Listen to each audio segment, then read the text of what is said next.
Fingiamo un down, non castare in giro, solo che mi tocca cargare.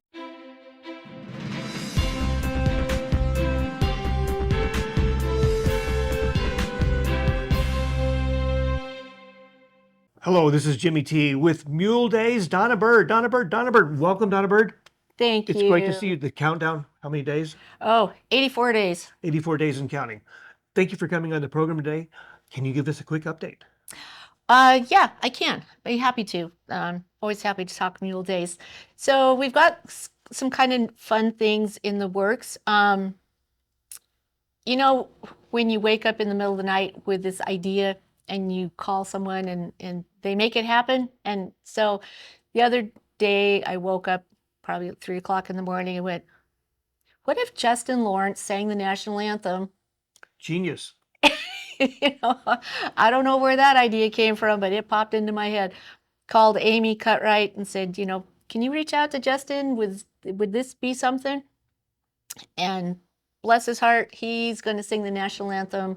Most likely it will be the Saturday grand entry because he's going to ride in the parade and we'll put him in the grand entry. And he said, yeah, I'll, you know, go down there and play my guitar and sing the national anthem. And then he'll be performing at the Saturday night dance. Wow, Isn't that awesome? He's a great performer. He is. You need to see him. He is. And so that kind of brings me to the next thought. You know, we come here and we talk about the community and how they support Mule Days through sponsorships and donations and their time. But there's another way that I'd really like to see the community support Mule Days, and that's buy a ticket. Buy a ticket and come and watch. There's your neighbors and your friends have spent an entire year working diligently to bring world-class entertainment to the area, and it's, you know, it's right here at our feet. And so many people say, well, you know, I went to Mule Days years ago, and I think it's kind of the same. That could not be more incorrect. The shows are slightly different every year. We bring in different entertainment, as you know. But even if you did see it years ago, come see it again. Come watch what people come from all over the world to be a part of. And support them, and therefore they will return, because our contestants, they love the fact that they get to perform in front of an audience. This is the only event of that type. And join our international friends who come from around the world. Yes. A nice Swiss couple come every year. They're so funny. Yeah, we come for the mules. Yeah. Yeah. Yep. We have people coming from Belgium, Canada, France, Australia.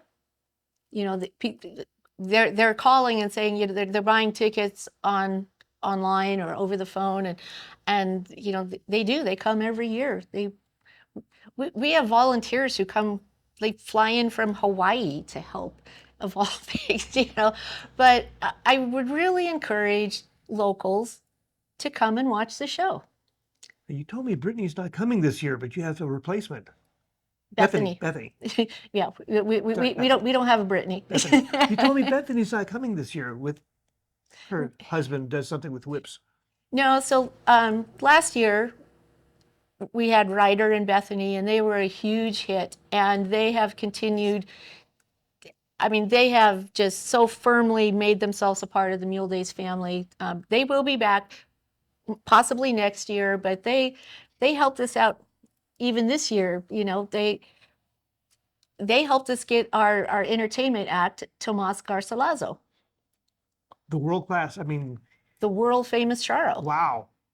I mean, he's performed all over the world in front of royalty and kings and he's an amazing world class entertainer, and we have him here. And if you live here, why would you not want to see that? Yep. Why would you not want to see Sometimes such you want to talent? go to New York to see a play, but they're coming to us. Yes. So the only thing you have to do is get off your butt and go watch them. Yes. And these entertainers, they're honored. I mean, continually I hear this from them, we are so thrilled to get to come and perform. And the ones the acts that I reached out to this year that could not be here because they're already booked said, please have us next year or the year after or the year after. So Mule Days, I've said it before, I think because it's gone on for 54 years now, a lot of people just kind of take it for granted that it is what it is. But it's a world-class source of entertainment. So please come be a part of it. Awesome. So what else is going on with Mule Days? You've got your volunteers are slowly spooling up. Yes. So a lot of things, are kind of ramping up behind the scenes. All the chairmen are gathering up their volunteers and getting their props ready because there's a lot of props and a lot of maintenance that has to be done on, behind the scenes. So that's happening. March 1st on our website, muledays.org, the contestants will be able to sign up for their classes. They will also be able to start ordering their stalls and pins. General public can continue to buy tickets for all the shows, the dances, and the concert. And we will be posting the schedule of events, the week-long schedule of events. That's already up on the website, but most likely by March 1st, there'll be a more concise version of what is going to be happening in each of the big shows in the main arena. So if you're wondering, maybe you only want to have time or only want to go to one show, although I can't imagine why you wouldn't want to go to all four, but you could look at what's happening in the context of those shows and you can choose what you'd like to see. So let's recap that there's volunteers, there's always room. Call. Please volunteer. Please call. The second thing is buy tickets. Yes. And the third thing is you're a 501c3 now, right? We are. It's taken 2 years of tedious paperwork to become the proper type of 501c. And so now we are a 501c3 public benefit charity. And as such, we would be most appreciative of any donations or if anyone wished to become a benefactor. With the rising cost of doing business, we are going to have to be more creative in raising funds. And along that line, I should mention that there's a very talented group of people here within the community who we are working with to put on a fundraiser, which will benefit Mule Days. And it's tentatively set for late April. And this talented group of people is Playhouse 395. And as you know, they always put on amazing performances. Their upcoming one is Bye Bye Birdie. So support your community and go to Bye Bye Birdie. And then in April, support your community and come to the Bishop Mule Days fundraiser. Yeah. Bye Bye Birdie, Playhouse 385. They have some amazing actors. They do. It's just some of the singers, they're world class. I mean, I was just stunned. So what we're kind of anticipating, it will they did the country western type performance over, and it was over at the Elks, and they did like a series of classic country songs, kind of picturing something like that.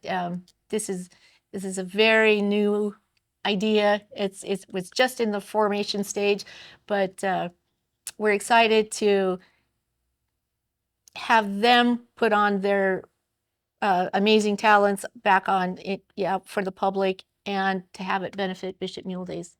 Very generous of them to be willing to do that. That's great. Anything for our audience before we sign off until next time? Just come buy your tickets. Be a part of the fun.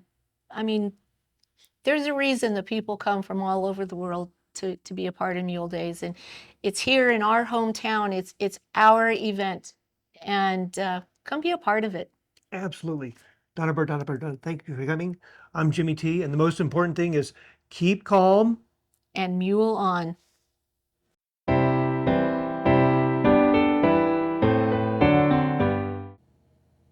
Blessings. I'm Pastor Tim Homan from Mammoth Lakes Lutheran Church and Grace Lutheran Church in Bishop with a devotional for you. This one comes from Psalm 72, verse 11. May all kings fall down before him, all nations serve him. The Father kept his promise. He told Eve that her offspring would conquer the devil. He told Abraham that his family would become a nation that would bless all nations. Finally, Jesus was born. Angels sang of his glory, and a star proclaimed the event. These heavenly invitations made it clear that Jesus came for all. Magi noticed the star and knew something cosmic was taking place. The King of Jews was born, and this was no minor king. The Magi's travels likely took them years until they found the child that they had been invited to seek by way of the star and scriptures. This is the King of the Jews, the King of all nations, the King of kings. It is great relief to many of us reading this that Jesus did not come only for the Jews. Jesus came to save all. We have a wonderful joy to invite others in our place and a time to learn of the King who came to end the reign of evil forever. Someday he will return and rule over all in love. I'm Pastor Tim Homan from Mammoth Lakes Lutheran and Grace Lutheran Church in Bishop.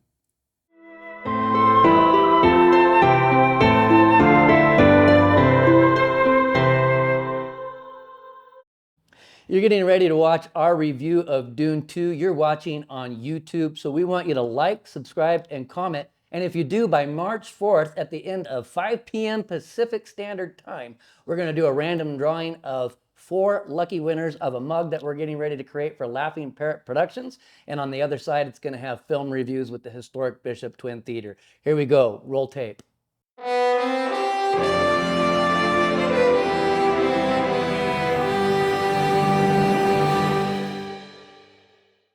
I'm Jason Brown. We're at the historic Bishop Twin Theater here in Bishop, California, in the new Roaring 20s bar upstairs that anybody the age of 21 and older can come and attend. We just got done watching Dune 2, which is 2 hours and 46 minutes, rated PG-13. It's about a Paul Atreides unites with Shanae and the Fremen while seeking revenge against the conspirators who destroyed his family. Facing a choice between the love of his life and the fate of the universe, he must prevent terrible future only he can foresee. So to my side over here, I've got Jimmy T. I've got Ethan Jacobson and our film historian down at the end, Chris Langley. In Jimmy typical fashion, I'm going to ask his questions. 1, did you like the movie? Yes. E. Yes. Chris? Yes. Okay. Yes. Following up, would you watch it again? Nah. Really? Wow. Okay. Would you watch it again? I think I need to, but I necessarily wouldn't enjoy it. I mean, I'm not going to do it because I want to enjoy it. I just want to understand what's going on. Okay. Chris? Yes, I would. Okay. So now it really comes down to this: whether I know that they're trying to phase out physical media. There are certain movies, as we've seen with Oppenheimer, 4K had just sold out the first week it came in. Would you buy this? No. No. Yes. Really? I neither bought Dune 1 or Dune 2. It's been readily available to watch online. But I don't know. I don't want to give anything away, so considering that, I might. I have a small qualifier. Okay. If you're going to do a marathon after all the Dunes are released, then it might be worth buying. And See, you just went there, didn't you? I had All to. the Dunes released. I guess all the Dunes and all the world. all the Dunes. Eureka Sand Dunes is what we're talking about here, gentlemen. Okay, so my next question to the panel here, as our script writer, what did you think about the continuity of the script? The continuity is good, but there were pieces missing. If you didn't What pieces were missing? watch the first episode, you wouldn't know what are they talking about. So there's a historic continuity gap. Okay. But some of the language is just kind of stilted. Like I am reading. Oh, that was Christopher Walken. Yeah, well, that would be Christopher Walken no matter what. You're always going to get that from The Christopher dialogue Walken. was good. Good dialogue? Good Okay, dialogue. so good dialogue. From a cinematic point of view, before I set you up as our cinematographer here, one thing that I really enjoyed was the play on color, the lack of color in the black and white, and the saturation. But I'm going to allow our cinematographer over here, Yes. tell us about it. So that was one of the high points of this movie. I would definitely say cinematography? cinematography, yeah. For me personally, but I'd say just on a whole. I mean, it was to speaking to the saturation and the coloring. I mean, that was pretty awesome. It was a little distracting to me sometimes, to be honest with you. It changed quite drastically. Abruptly, yeah. It kind of took me in and out of it. Not to give anything away, but Right. there was that one scene where it was highly saturated, and then they went in close on the Fremen, and they were in like color. Yeah, it was almost like when you walk in outside from a bright day, you go into a room. I think that's kind of what they were trying to Yeah, accomplish. then they accomplished it. They did a good job. But like E said, the beauty is kind of distracting. It was exactly. It was. You kind Okay, so before we get down to our historian, let's talk about one more thing, and this is something that Jimmy pointed out in the movie. And once he pointed it out, he really literally ruined the movie for us. So we're hoping to do the same. Exactly, it's that the cinematographer with the camera on the freehand. I didn't understand in the majority of the scenes when they're having dialogue why the camera was going up and down Right. and in different angles, and I found that to be distracting personally. yes. Do either of you have insight as to why they chose that stylistic of film? I wish I did, but I don't. You don't, And I yeah. actually need to go check the first one and see if it did the same thing. Right, I mean, that's exactly where It's my almost mind like went the camera to. became its own character. It's part of the movie. And maybe that's what the director was trying to portray. I don't know. I found it to be distracting. If the set is small, you go to handheld. But there's no reason not. I mean, they're in the desert. It had to have been a choice. They Had to made- be- Oh, it was a physical choice because you Yeah. could see when they were in. I kept trying to think, are they trying to make us feel unsteady? But it didn't feel like a scene that we should feel unsteady. Right. Were they trying to just give natural motion to it so it didn't feel like it was static? I have no clue. And I'd have to rewatch it to see did it only happen at certain times when there's certain characters. Larry, cue it up again. We're going one more Exactly. time. So we are going to watch it again. Unsteady cam by. Down to the film historian here. Yes. Is this one for the history books? Yes. Okay, why? I think it's the greatest sci-fi film that really has been made in the last 50 years. And it tells an amazingly So complex story, and it's gorgeous, and there are so many issues being discussed at the same time. It's just brilliant.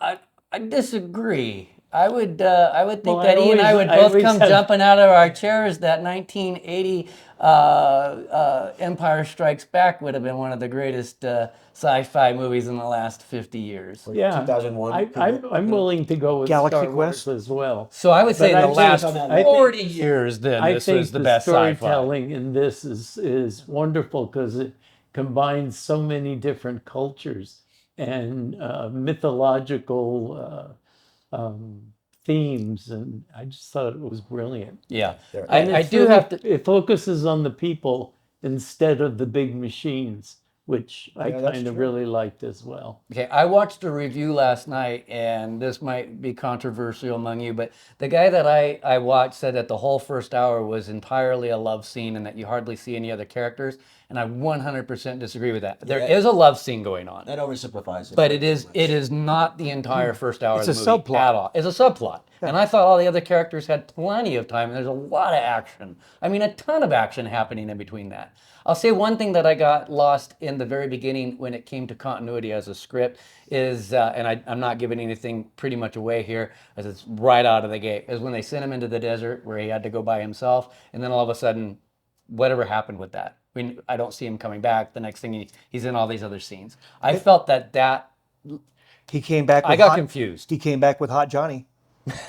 And they could add another hour to the film. Yeah, well, that's maybe they did. Yeah, like exactly. maybe when we see the director's cut, there's an entire scene there that got cut that caused that confusion for me. Or maybe I'm just a complete 100% Parrot moron. I want you guys, if you don't want spoilers, or if you're watching on Bishop Twin Theater's website, it'll be cut here.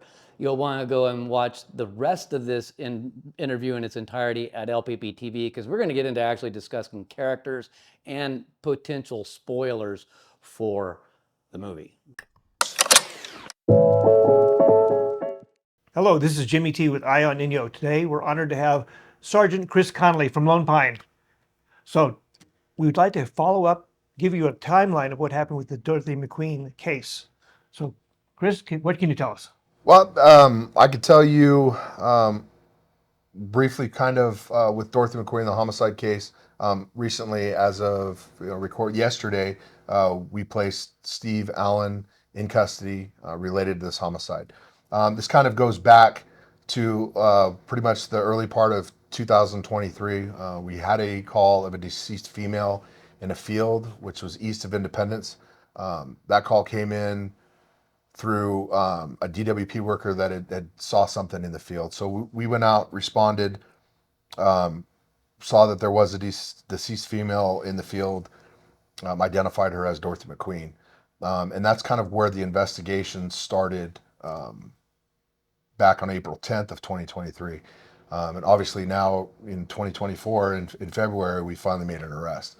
So there's a lot of, I know there's a lot of questions, as far as time that you might have for me, kind of how it ended up where we are today. That's kind of why I'm here to shed a little bit of light on the investigation as much as I can. So you said she hadn't been there. She'd been there for 10 to 14 days? She wasn't, she had been there for a while, deceased for a while. Okay. We know that based on the presentation of Miss McQueen. So it wasn't like it happened, right on the spot. It had been some time. So the investigation at that time, we were already kind of behind a little bit as far as the time of death. So what was your next event? What did you do once you found Miss McQueen and you figured she'd been murdered? right. So obviously a forensic autopsy happens, and when I say forensic autopsy, there are times where we contract out with different counties that have a forensic medical examiner that is certified and all that. And in this case, Madera County is what we use. So Dorothy was taken to Madera County where the autopsy was conducted, and then pretty much you get a cause of death. And at that point, the cause of death was with a firearm. Now, where did you go once you figured out the cause of death? Well, you always go on any scene, kind of where her last whereabouts were. So without getting into too much detail, we've kind of narrowed everything down as evidence, social media accounts, who she was last seen, where she was, that kind of stuff that kind of give us an idea of where she was before we found her deceased. What was the biggest marker that led to the arrest? I don't want to go into too much detail, but the one thing obviously with the press release was DNA. DNA came back. So once the DNA came back that solidified the evidence we already had, that's what absolutely came down. And the DNA process is a very slow one. We send those out as well. We don't have labs here, so the DNA lab is in Fresno with the Department of Justice through the state of California. And that lab services at least another 4 or 5 municipalities and counties.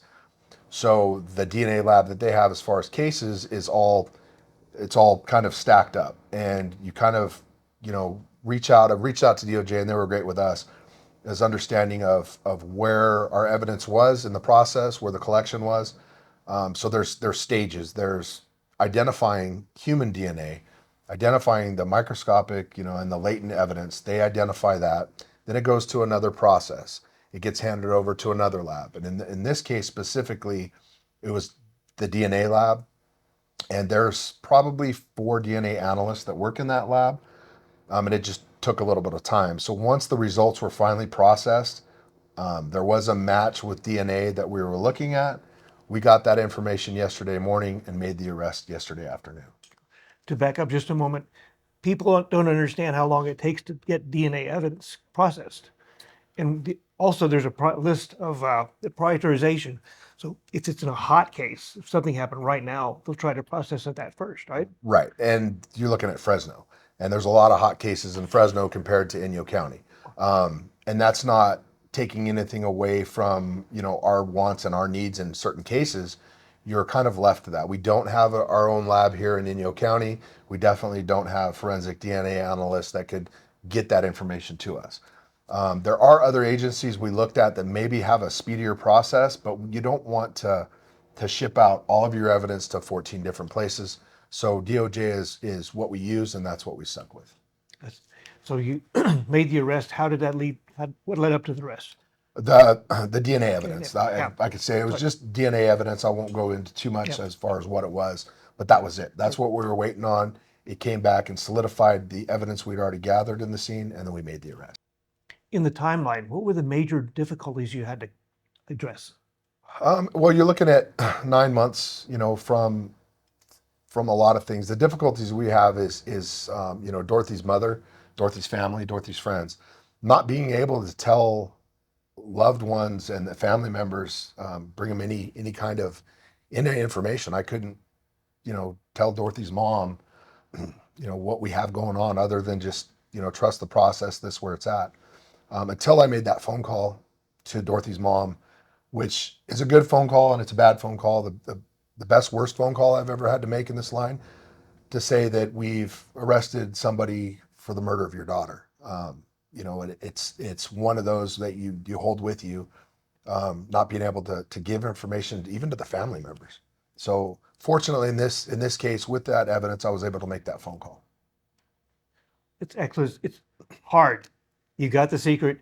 You can't tell anybody. Right, and it's for the best, and even secrets that we can't give out to the public. It's for the best, for the integrity of the case, to ultimately get a conviction and have justice prevail.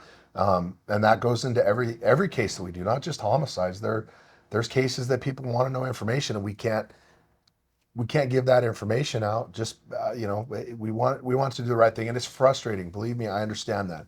It's extremely frustrating to not be able to share this information. I kind of keep it to yourselves, but there is a process, and we respect that process, and that's what we have to do. Cool. Thank you very much. Hello, I'm Jeff Gabriel with the Eastern Syria Interpretive Association, and we're providing another spectacular film festival on Thursday, March 14th at the Twin Theaters in Bishop, and Friday, March 22nd at the Mammoth Lakes Ranger Station Auditorium.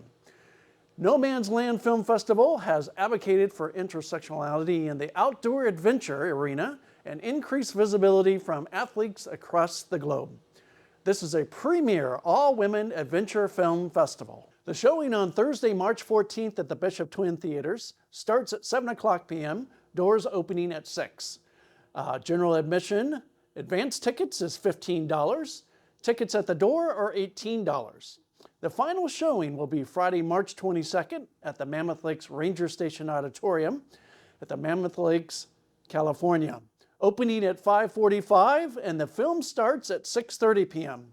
Again, general admission advance sales are $15 a ticket, $18 at the door, and the proceeds help support the Bishop Area Climbing Rangers. Again, I'm Jeff Gabriel with the Eastern Syria Interpretive Association. Educate, inspire, explore.